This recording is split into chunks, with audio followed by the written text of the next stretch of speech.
पूर्व में एक उत्तराखंड सरकार के ही एक मंत्री हैं, उनकी बहू द्वारा भी कुछ ऐसा ही एक कार्यक्रम लाया गया था। उसके पीछे कहीं ना कहीं राजनीति उनको रूप से उनको स्ट्रेंथन करने की योजना उनको कही जा रही है। तो पिरूल को काफ़ी समय से काफ़ी लोगों की तरफ से एक अभिशाप के तौर पर प्रोजेक्ट किया जा रहा था। आपको लगता है कि पिरूल लोगों की आजीविका का सोर्स बन सकता है और हम उससे एक वरदान के तौर पर ले सकते हैं? तमाम मीडिया रिपोर्ट्स या वीडियोस में देख रहा हूं, तो आपके साथ एक नाम आपके पिताजी का जो पूर्व मुख्यमंत्री रहे हैं और प्रदेश में मंत्री भी रहे हैं पहले, उनका नाम को लेकर कहा जा रहा है कि उनकी पुत्री द्वारा एग्जीबिशन लगाई गई।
नमस्कार, मेरा नाम है सौरभ गुसाई और मैं आज आपको एक एग्जीबिशन में लेकर आया हूं जो एक यंग एंटरप्रेन्योर और एक वुमेन एम्पावरमेंट का एक ब्रांड जो उत्तराखंड में लेके आए हैं। मैं उनके सामने आपको लेके जा रहा हूं, उनसे मिलवाता हूं आपको। आइए। तो आप हैं कीर्ति रावत। ठीक है, मैं प्रोनाउंसिएशन थोड़ा सा मेरा कीर्ति को लेकर थोड़ा हुआ है। तो कीर्ति, आप बताइए, एग्जीबिशन आपने 3 दिन का लगाया है, इसका बताइए क्या क्या है आपके एग्जीबिशन में? जी, तो ये एग्जीबिशन हमने इसलिए लगाया है, हम एक नई ब्रांड लॉन्च कर रहे हैं। उत्तराखंड की ब्रांड है ये, हिमालयन थ्रेड्स, जिससे हमने लिखा भी है rooted in the culture of Uttarakhand. So इसके जो सारे वैल्यूज़ हैं वो सारे उत्तराखंड बेस्ड हैं। सो हम जो भी उत्तराखंड स्टेट के लिए कर सकते हैं वो इसका विजन है और वैल्यूज़ हैं ब्रांड की। तो हमने ये एग्जीबिशन लगाया है औरा किचन एंड स्पिरिट्स में। 3 दिन का एग्जीबिशन है ये। हमने ये 26 तारीख को शुरू किया और 27-28 आज आखिरी दिन है इस एग्जीबिशन का। सो हमने इसमें पिरूल के प्रोडक्ट्स लॉन्च किए हैं जो कि हमने ये पिरूल के हैं। पिरूल आप सबको पता होगा, पाइन नीडल्स भी बोलते हैं अंग्रेज़ी में। पहाड़ों में बहुत हुआ जाता है, हर जगह इसके पेड़ हैं, पत्तियां सारी ज़मीन पे गिरती हैं और फिसलन का कारण बनती हैं, काफ़ी नुकसान होता है। फॉरेस्ट फायर्स लगती हैं गर्मियों में, उससे चिंगारियां होती हैं तो पूरे जंगल पे आग लग जाती है और बहुत नुकसान होता है हमारा। तो हमने सोचा इसका ये क्राफ्ट थी पाइन नीडल्स, जो पहले से क्राफ्ट है लेकिन इस पर इतना फोकस नहीं किया गया है कि कैसे हम इसको लार्ज स्केल पे कर सकते हैं और इसका कितने उपयोग हम कर सकते हैं। तो हमने ये पहल शुरू की इसलिए कि पहाड़ों में पहले तो ये जो वेस्ट है उसको हम यूटिलाइज़ कैसे बेस्ट तरीके से कर सकें। साथ ही हम महिलाओं को ट्रेन कर रहे हैं गांव में जाके उनके, जहां पे ये ऑलरेडी अवेलेबल है, ताकि वो अपने घर में अपने घर के काम के साथ साथ ये भी बना सके और उनके लिए एक स्वरोजगार वहीं पे उत्पन्न हो सके, जिसमें उन्हें अपने घर से बाहर जाने की इतनी मेहनत ना करनी पड़े। क्योंकि बहुत बार गाँव में औरतें बाहर नहीं जा पाती हैं, इसलिए उनके पास कुछ अपना आमदनी का सोर्स नहीं आ पाता है वहाँ गाँव में। तो हम ऐसा सोर्स बना रहे हैं जो उनके घर पे उन्हें मिल जाए, आप अपने घर चलाने के साथ साथ ये भी कर सकें। तो उसने हमने ट्रेनिंग शुरू किया पाइन नीडल्स का, कि उन्होंने पिरूल की बास्केट्स वगैरह उन्हें थोड़ा बहुत आता था। फिर हमने उन्हें और ट्रेन किया कि कैसे इसकी क्वालिटी इम्प्रोवाइज़ की जाए और मार्केट फ्रेंडली बनाया जाए उसको। कि आजकल हम शहरों में क्योंकि बहुत मॉडर्न हो गए हैं तो हमें अब मॉडर्न चीज़ें चाहिए साथ में, तो मार्केट बदलता रहता है और हमारी नीड बदलती रहती है। तो उसके हिसाब से जो हमारे महिलाएं हैं, हम उनको ये सिखा सकें कि कैसे अपने प्रोडक्ट को आप ऐसा बदलें कि हम मार्केट के हिसाब से चल सकें, वो बिक सके और बिक सके।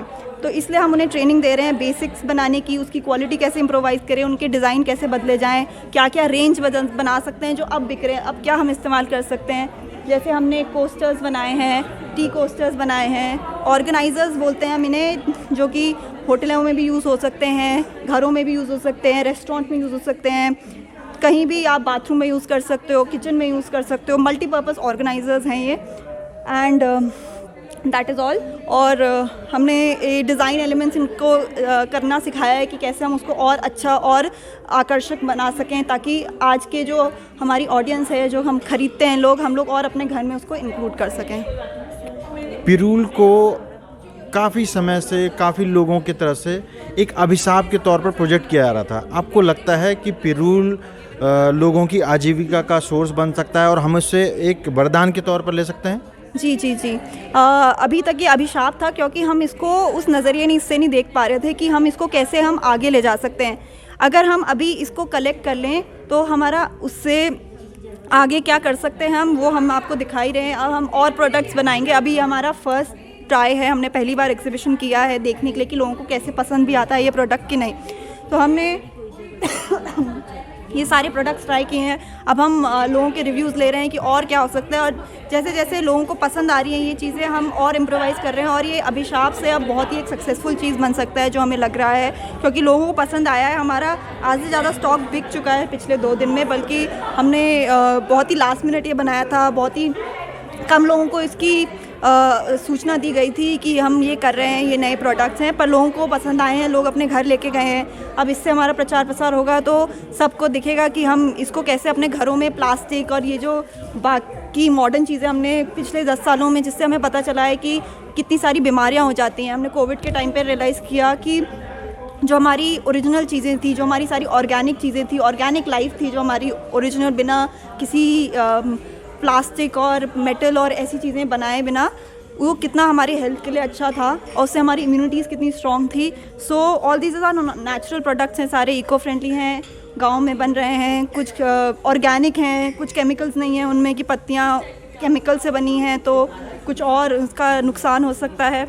गांव में स्वरोजगार की भी जो बातें आती हैं, तो लगता है कि इससे कुछ उनको सहायता मिलेगी? जी जी, बिल्कुल सहायता मिलेगी। जैसे ही सब इसको अडाप्ट करना शुरू करें लोग और इसमें जुड़ें हमारे साथ, हम भी ट्रेनिंग प्रोग्राम्स करते हैं कि हम उनको ट्रेनिंग भी देने के लिए तैयार हैं। हम वहीं जाते हैं, उनको जो अभी हमने गांव पिकअप किया, हमने वहाँ पे उनको ट्रेन कर रहे हैं महिलाओं को, और वहीं पे उन्हें ट्रेन करते हैं। हम अपने आप रिसोर्सेज लेके जाते हैं और वहीं से उनसे प्रोडक्ट्स खरीद लेते हैं जो बनाते हैं बढ़िया अच्छे प्रोडक्ट्स।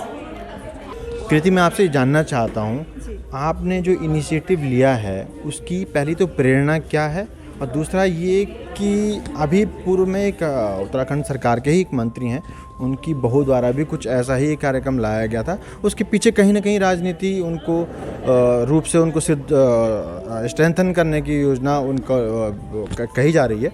तो आपका इन दोनों सवालों पर क्या कहना है, आप बताइए। जी, उनका तो मुझे पता नहीं।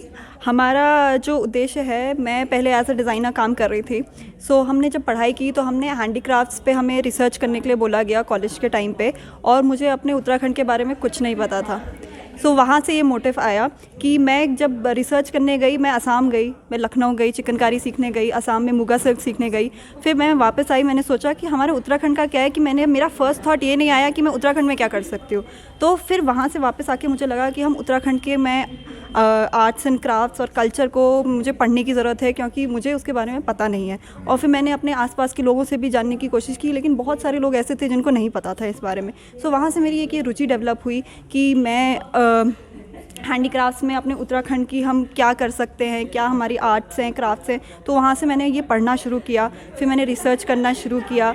तो उसके बाद प्लस मुझे उत्तराखंड से बहुत प्रेम है, मुझे यहाँ रहना, यहाँ के लोग, यहाँ का संस्कृति हमें अभी हम धीरे धीरे जान रहे हैं, बना रहे हैं। बाकी हमारे पहाड़ से बहुत प्रेम है। तो उससे मैं पहले बाहर नौकरी कर रही थी डिज़ाइनर्स के साथ, पर फिर मैं वापस आई उत्तराखंड में कि मैं अपना यहाँ पे कुछ शुरू करूँ, यहाँ के क्राफ्ट्स में कुछ करूँ, यहाँ के आर्टिजन्स के लिए कुछ करूँ, क्योंकि बहुत सारे मोटिव्स थे कि आर्टिजन बहुत ही अंडरपेड हो जाते हैं। तो मैं चाहती थी कि हम उनका भी थोड़ा अपलिफ्टमेंट करें, हैंडीक्राफ्ट्स में हम डायरेक्ट बायर से जोड़ें ताकि उनके प्रॉफिट्स कट ना हो, तो उनका भी थोड़ा अपलिफ्टमेंट हो।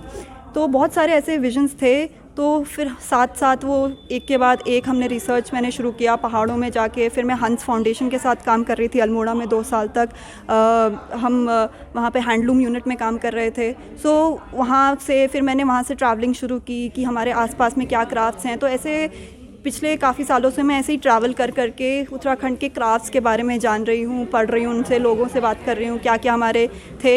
तो ऐसे गाँव में जा जा के वो एक प्रेम बन गया है उस चीज़ के लिए। और इसलिए हम अब आगे हमने सोचा अब हम ये ट्राई कर ही लें, और ऐसे ऐसे आगे हमारे हिमालयन थ्रेड्स का यही है कि हम और भी जो उत्तराखंड बेस्ड आर्ट हैं, जैसे एपन है, एपन के बारे में आप काफ़ी लोगों को पता है, उसके से हम कैसे लोगों की आमदनी जनरेट कर सके। बाकी अदर क्राफ्ट्स हैं, रिंगाल की बास्केटरी हो गई, वुड कार्विंग हो गई, टमटा क्राफ्ट है, ये सारी हमारी उत्तराखंड की पुरानी पौराणिक आर्ट्स एंड क्राफ्ट्स हैं जो पिछले बहुत सालों से उत्तराखंड ने, आई थिंक मुझे ऐसा लगता है कि लोगों ने वो चीज़ दूर रख कर दी अपने से, और इसलिए अब मेरा वो है कि हम अपनी एक आइडेंटिटी बनाएं, उत्तराखंड में क्या है इसको हम एक आइडेंटिटी बनाएं और हम खुद एक्सेप्ट करें पहले, और फिर ये बाहर पूरे देश और इंटरनेशनली हम इस चीज़ को फैलाएं। मेरा अगला सवाल वैसा आपकी भविष्य की योजनाओं को लेकर था, पर वो आपने मुझे बता दिया है। पर मेरा आखिरी सवाल आपसे ये है, आपके 3 दिन के जो एग्जीबिशन है उसमें मैं तमाम मीडिया रिपोर्ट्स या वीडियोस में देख रहा हूं, तो आपके साथ एक नाम आपके पिताजी का जो पूर्व मुख्यमंत्री रहे हैं और प्रदेश में मंत्री भी रहे हैं पहले, उनका नाम को लेकर कहा जा रहा है कि उनकी पुत्री द्वारा एग्जीबिशन लगाई गई।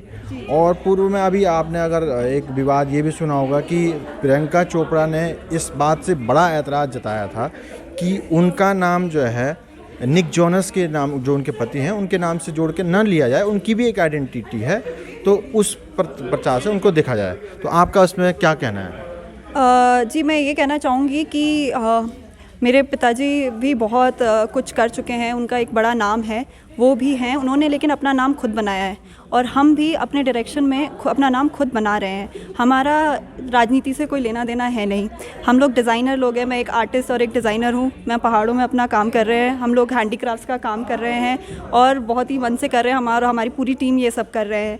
सो आप अब उनकी पुत्री हूँ, उसको हम बदल नहीं सकते हैं, ठीक है। हमारे जेनेटिक्स और मेरे अंदर जो प्रेम है उत्तराखंड के लिए, उत्तराखंड के लोगों के लिए, एक प्रदेश के लिए कुछ करने का, वो आता अपने पेरेंट्स से ही है, ठीक है। हमारी जड़ें वहीं हैं, लेकिन सिर्फ वो नहीं है, हम अपने आप भी उसको डेवलप कर रहे हैं। ऐसे बहुत सारे लोग हैं जो अलग प्रोफेशंस में जाते हैं, सेम प्रोफेशन में जाते हैं, हमारा प्रोफेशन कम्प्लीटली अलग है, पर यस एक वैल्यूज़ हमारी सेम है, एक परिवार है हम, तो वैल्यूज़ हमारी सेम रहती हैं। लेकिन अब हमारी यही प्रयास है कि जैसे उन्होंने अपना नाम अलग अपना बनाया, मैं भी कुछ टाइम बाद अभी पापा के नाम से जाने जा रही हूँ, मैं भी आगे जाके आप मुझे मेरे ही नाम से जाने जाएंगे। हमारे साथ बातचीत करने का बहुत बहुत धन्यवाद, शुक्रिया।